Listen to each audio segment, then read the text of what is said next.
দেখো পনিরটা জলের মধ্যে ভিজিয়ে রেখেছি, আর আজকে রান্না হবে পনিরের তরকারি।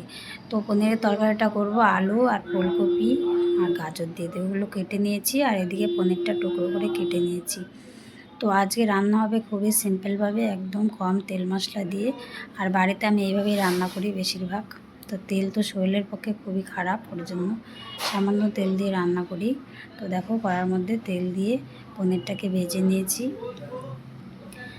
তারপরে দিলাম কড়ার মধ্যে আরেকটু তেল দিয়ে, এখন ফোড়নের জন্য দিচ্ছি গোটা তেজপাতা, গোটা জিরা আর গোটা গরম মশলা। তো দিয়ে এখন সবজিটাকে দিয়ে দিচ্ছি। তো এখন লবণ হলুদ দিয়ে, আর যেহেতু খুবই কম তেল দিয়েছি ওর জন্য হাতে করে সামান্য একটু জলের ছিটা দিয়ে দিচ্ছি। তো সবজিটা ভালো সেদ্ধ হবে ওর জন্য। তো ঢেকে ঢেকে সময় নিয়ে কিন্তু সবজিটা ভেজে নেব।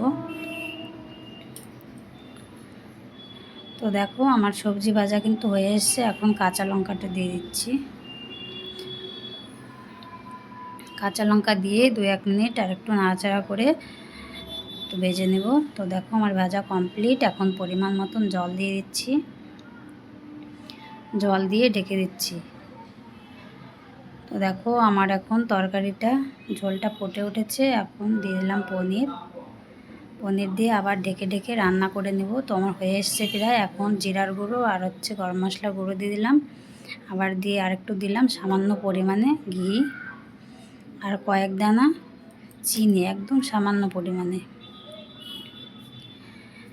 তো দেখো আমার রান্না কিন্তু কমপ্লিট।